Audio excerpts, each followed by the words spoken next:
Welcome back to TFI Global. As of November 2025, the war in Ukraine is entering its fourth brutal winter.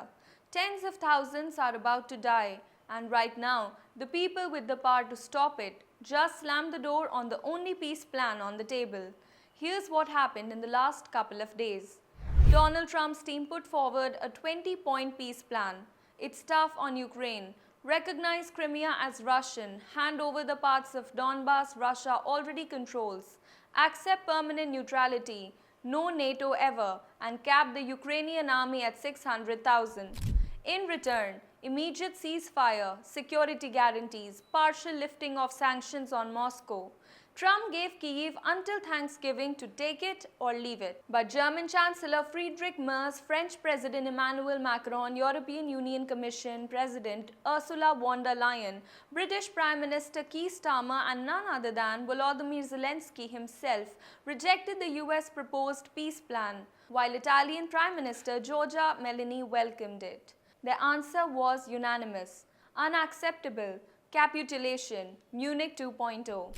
Instead, Europe rushed out its own 24-point counter-plan that leaked last week by Reuters and The Telegraph that keeps Ukraine's NATO path open, demands Russia withdraw first, and basically pretends the battlefield doesn't exist.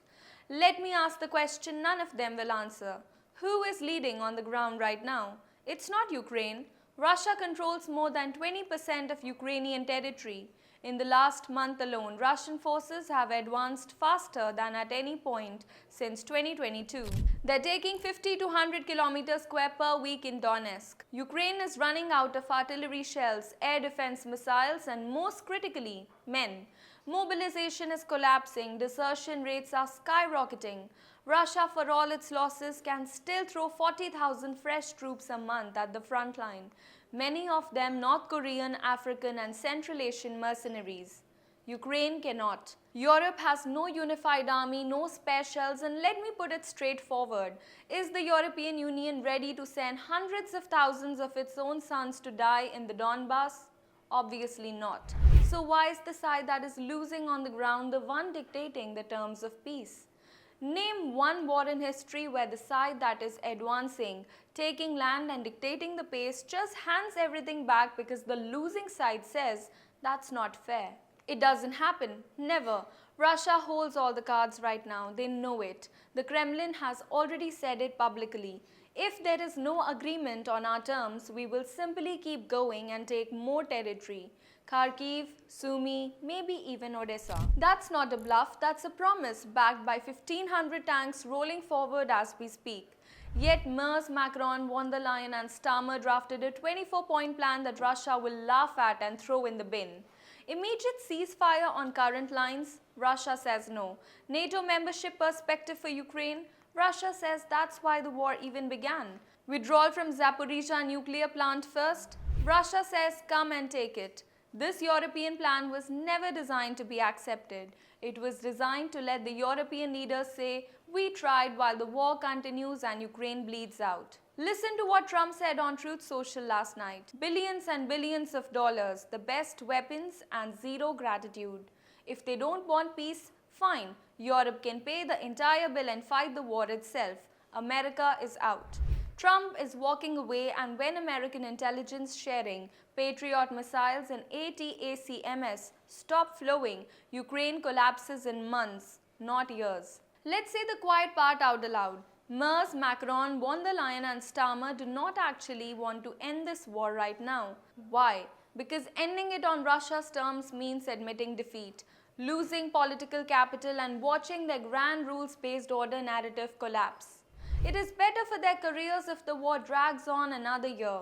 Ukraine fights to the last man and they can keep blaming Russian aggression while never having to sign a Russian victory document. Cynical? Yes. True? Look at the facts. They know Russia will never accept their 24-point fantasy. They drafted it anyway. That is not peacemaking. That is deliberate prolongation of slaughter. Every week this continues. Thousands of soldiers are dying. Tens of thousands of civilians freeze or starve because the power grid is gone. Russia loses men too, but it can replace them. Ukraine cannot. Europe has no money left for endless war. The European Union's latest 50%, the European public are exhausted. Approval for new aid is collapsing in Germany, France and Italy. Germany and France are at the verge of bankruptcy. This is the reality Ms. Macron and von der Leyen refuse to face. Ukraine is not winning, it is dying slowly, and every day they reject realistic negotiation, bringing them closer to a total collapse. So here is the message that needs to be screamed from every rooftop. Ms. Macron, von der Leyen, Starmer and Zelensky, stop the moral posturing, stop the fantasy plans that you know Russia will never sign.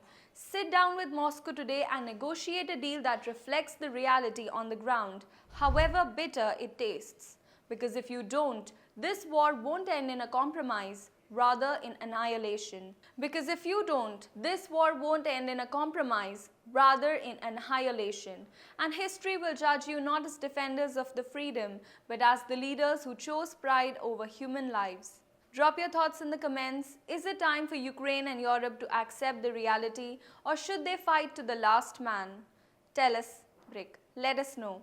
Like, subscribe and share. I'll see you in the next video.